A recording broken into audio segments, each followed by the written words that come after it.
안녕하세요. 닥톡 네이버 지식인 상담의 신홍범입니다. 이 수면다운 검사가 건강보험 적용이 되고 있는데요.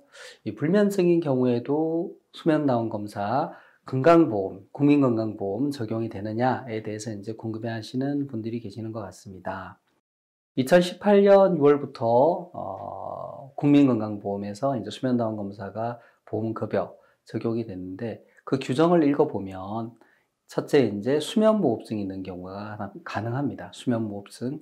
그 다음에 이제 기면증이라고 해서 심한 졸음을 호소하는 그 두 가지 질환에 대해서만 되는 걸로 명시가 되어 있습니다. 그리고 그 외의 질환, 뭐 불면증이나 하지불안 증후군, 렘수면 행동장애 등등은 해당되지 않는 걸로 나와 있습니다. 그런데 환자분들께서 내가 지금 잠과 관련된 어려움이 있어요. 근데 이제 그럴 때 대부분 사람들은 그걸 불면증이라고 생각을 합니다. 내가 자다가 중간에 깨. 내가 잠에 문제가 있으니까 난 불면증이 있나 보다라고 생각을 하고, 그럼 불면증은 수면다운 검사 급여가 안 되는 거네? 이제 이렇게 생각을 하실 수 있어요. 근데 이제 그렇게 판단을 하시면 안 되고, 국민건강보험 규정은 환자분이 호소하는 증상만을 기준으로 결정되는 건 아니에요.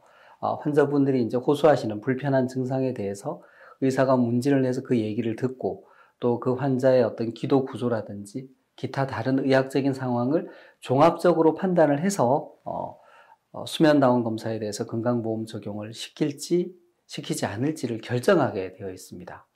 그러니까 나는 불면증인데 그럼 나는 수면다운 검사 건강보험 적용 못 받는 건가? 이렇게 판단하시면 안 된다는 거죠. 결국은 병원 진료를 통해서 의사와의 문진, 신체 검진을 통해서 최종적으로 결정되는 것입니다. 그래서 수면과 관련 어려움이 있을 때는 수면 클리닉, 그러니까 수면 질환을 전문으로 보는 클리닉이죠.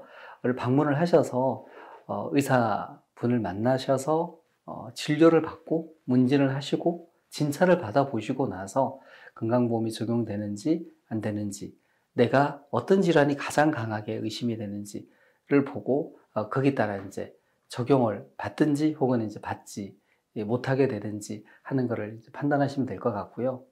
또 하나는 이제 이와 관련해서 뭐 실손 의료보험, 실비 의료보험에 대해서도 이제 또 똑같이 또 궁금해 하시는 분들이 있습니다. 그 경우에는 불면증이든 뭐 수면무호흡증이든 뭐 하지불안 증후군이든 어떻든 검사를 해서 어떤 의학적으로 진단이 되면 실손보험, 실비보험에서는 이제 환급을 해주는 걸로 그렇게 알고 있습니다. 그래서 우리가 이제 수면 관련 어려움이 있을 때 정확히 내용을 알고요. 그에 맞는 치료를 하는 게 필요하고, 아무래도 또 경제적인 걸 우리가 생각 안 할 수가 없습니다.